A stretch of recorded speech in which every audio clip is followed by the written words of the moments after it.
E aí, estudante do terceiro ano do ensino médio, que ótimo, que bom, que excelente que nós estamos aqui em mais um ano.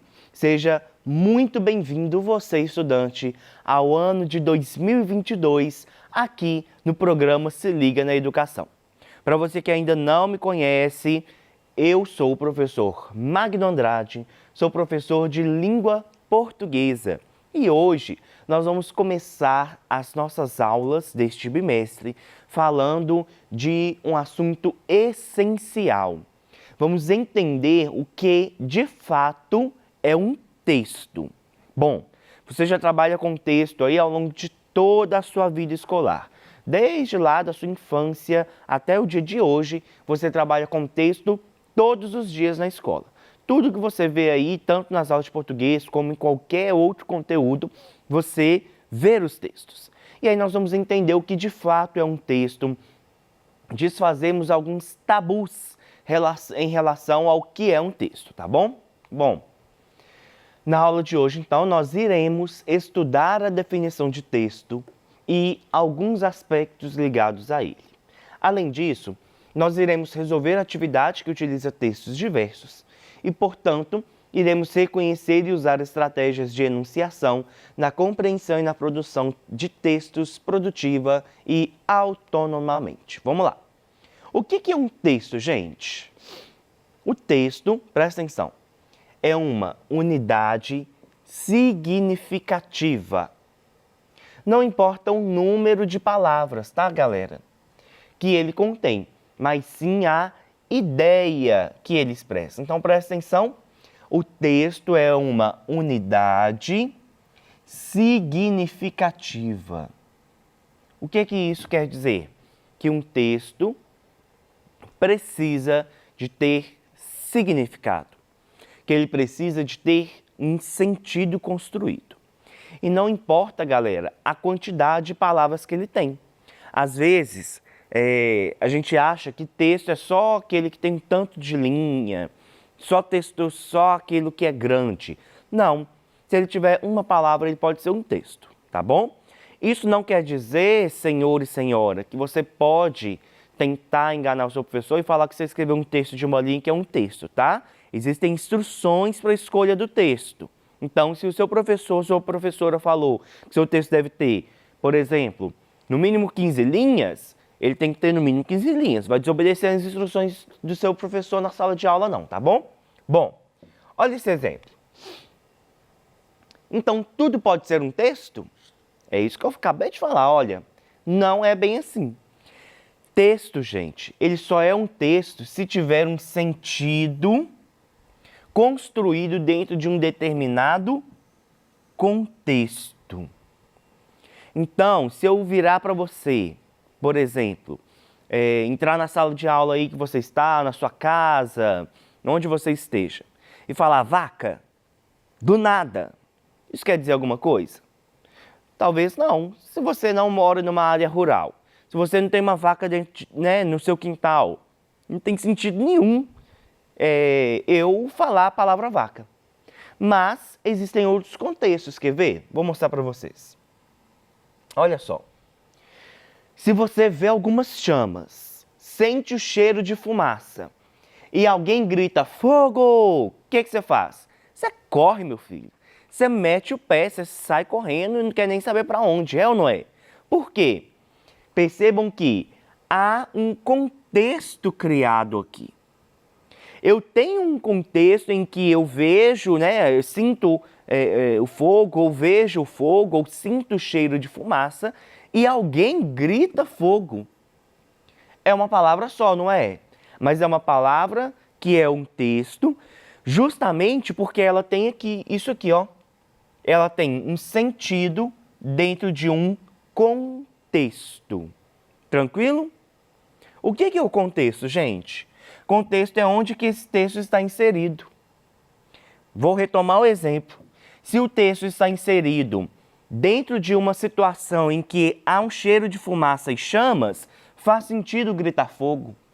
Mas não faz sentido, por exemplo, eu gritar copo em um contexto como esse. porque aí já não vai ter sentido dentro daquele contexto. Vocês estão pegando? Vamos ver outro exemplo. Palavra silêncio.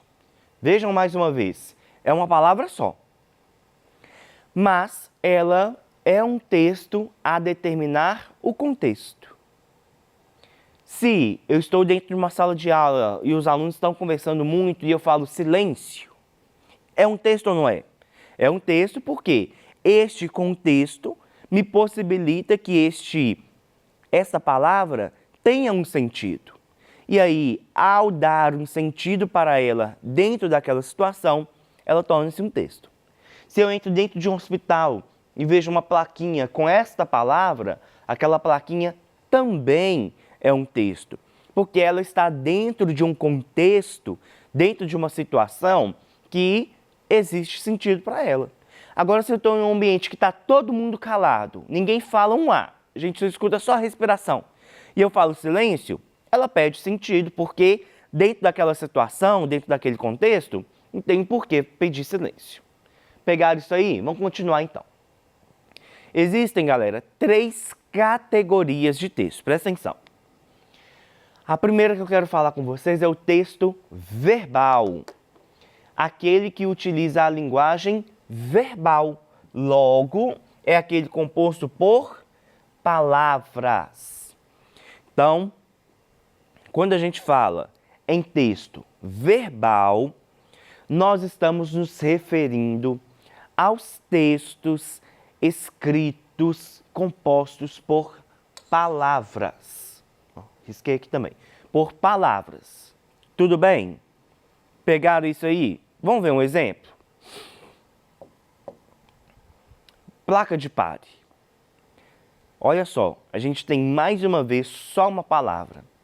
Mas é uma palavra suficiente e que torna-se um texto porque o lugar onde essas placas são utilizadas promove um sentido para quem lê ela.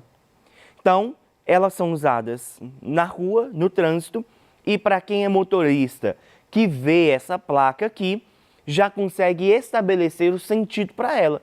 Portanto, ela é um texto e, como vocês podem ver, é um texto verbal, porque, olha, ela utiliza de uma palavra. O fato de ser verbal, gente, não quer dizer que ela usa só verbos, tá? O verbal aí está no sentido de verbalizar, no sentido da palavra mesmo. Tranquilo?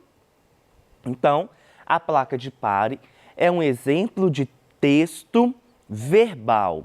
Aquele texto que vai utilizar-se de palavras para que ele exista. Bora lá.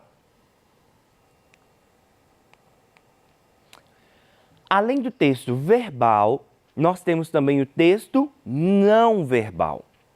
É aquele que não possui palavras, sendo, portanto, composto de parte exclusivamente imagética.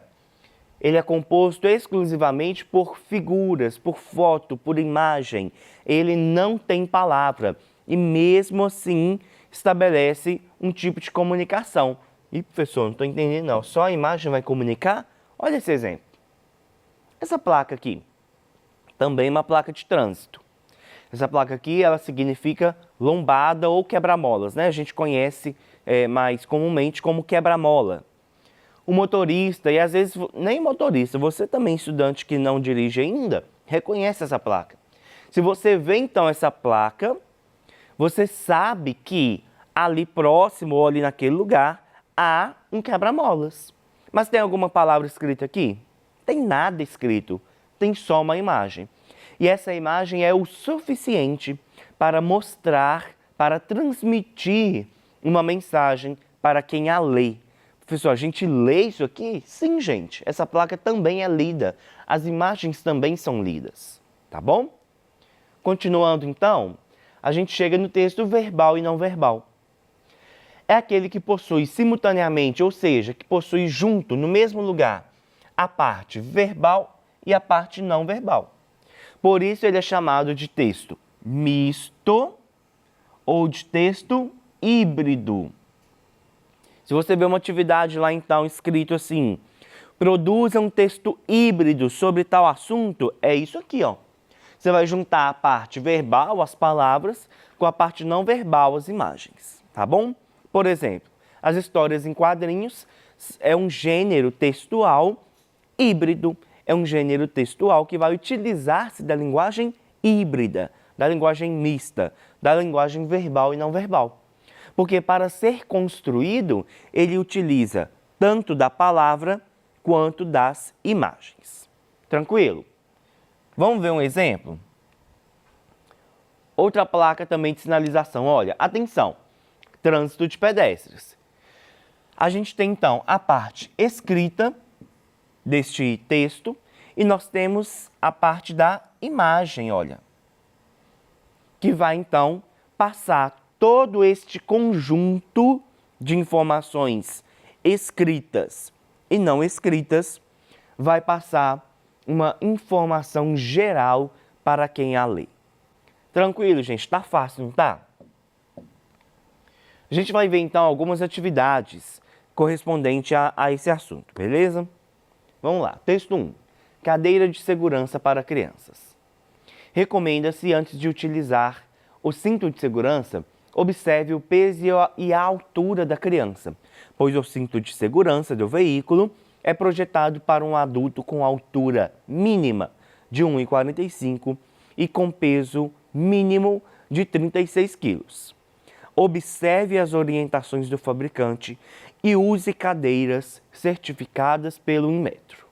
Vejam bem, então, que o texto 1 ele é composto por informação escrita e informação não escrita, uma informação exclusivamente imagética. Ele vai trazer, então, imagens mostrando os tipos de cadeirinhas para as crianças.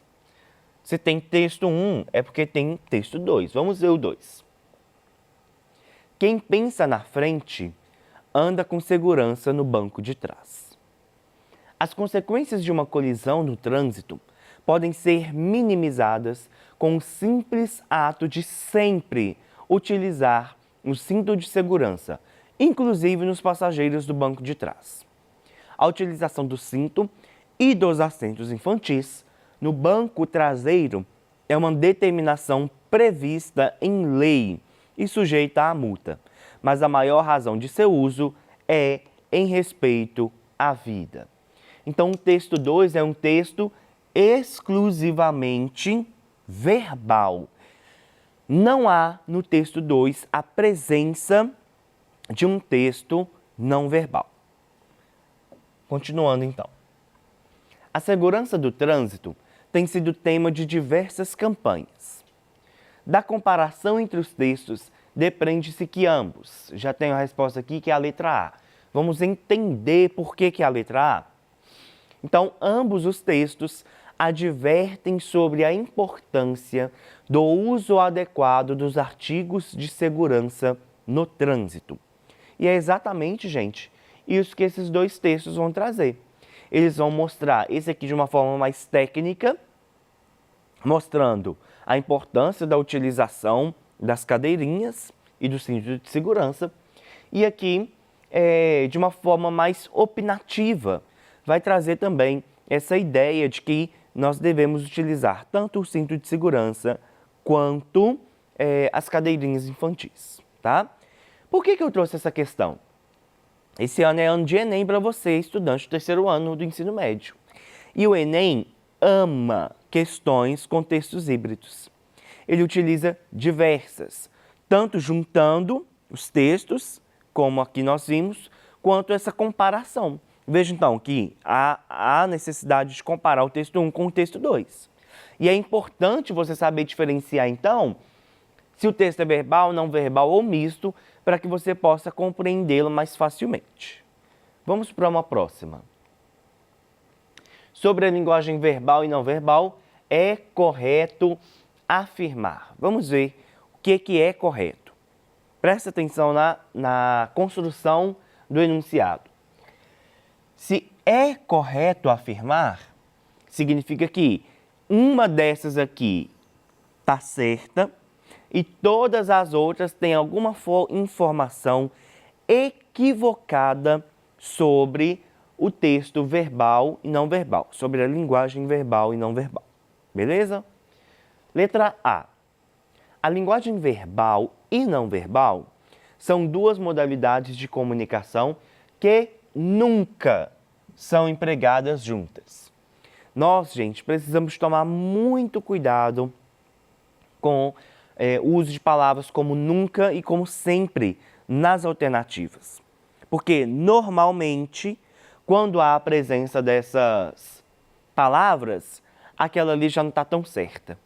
Justamente pelo fato de não haver é difícil que haja essa possibilidade de nunca acontecer algo, principalmente quando a gente fala de linguagem, tá bom? B. A linguagem verbal representa a linguagem informal. Desculpa, a linguagem formal, enquanto a linguagem não verbal é representada pela linguagem informal. Nada a ver. Não tem nenhuma ideia de informalidade ou formalidade quando a gente pensa em texto verbal e não verbal, tá bom? A linguagem verbal é sempre culta e segue os padrões da gramática da língua. Aqui, ó, de novo. Acabei de falar, lembra do nunca e do sempre? Então, gente, essa aqui é errada justamente pelo mesmo motivo da B, tá? A linguagem verbal, ela não é sempre utilizada de acordo com a gramática, tá? Você mesmo escreve pelo WhatsApp, é uma linguagem verbal. E você não fica escrevendo tudo ali direitinho de acordo com a gramática, tá? D. A linguagem não verbal não pode ser realizada nem com fala nem com escrita. Bom, se a linguagem não verbal é a linguagem utilizada por meio de imagens, como que eu vou falar ou escrever ela? Complicado, não é? Por isso, a letra D é a nossa resposta correta. Tranquilo, galera? Vamos continuar então. Temos mais uma questão. Aqui eu trouxe para vocês uma imagem com algo que eu tenho certeza que vocês todos conhecem. São os emojis, utilizados principalmente pelas redes sociais. Então a gente vê muitos emojis lá no Instagram, lá no WhatsApp, não é? Bom, os emojis foram criados em 1999 pelo designer japonês Shigetaka Kurita, com o intuito de aprimorar a comunicação da população japonesa. Sobre essa linguagem, é correto afirmar, mais uma vez, é correto, então eu tenho uma correta e outras que não estão corretas. E aí a gente já vê de cara aqui a letra A. Os emojis completam a linguagem verbal, expressando as emoções dos emissores da mensagem. Primeiro, quem são os emissores, gente? Emissores é quem emite, é quem envia, tá? Por isso essa setinha aqui, ó, porque a pessoa está enviando. Então, quando você escreve uma mensagem no WhatsApp e envia, você é o emissor daquela mensagem. Você é quem envia aquela mensagem. E os emojis completam a linguagem verbal, tá? Porque elas vão, então, complementar essa linguagem. Eu utilizo da linguagem verbal e eu utilizo também da linguagem não verbal, uma complementando a outra. Tranquilo? Bom, gente, na aula de hoje, então, nós estudamos a definição de texto e alguns aspectos ligados a ele e resolvemos nessas atividades que utiliza textos diversos, texto verbal, texto não verbal, texto híbrido. Tranquilo? Essas aqui foram as referências que eu utilizei para construir o nosso encontro de hoje. Muito obrigado pela sua presença, pela sua participação e que a gente tenha um ótimo bimestre aí pela frente. Até mais!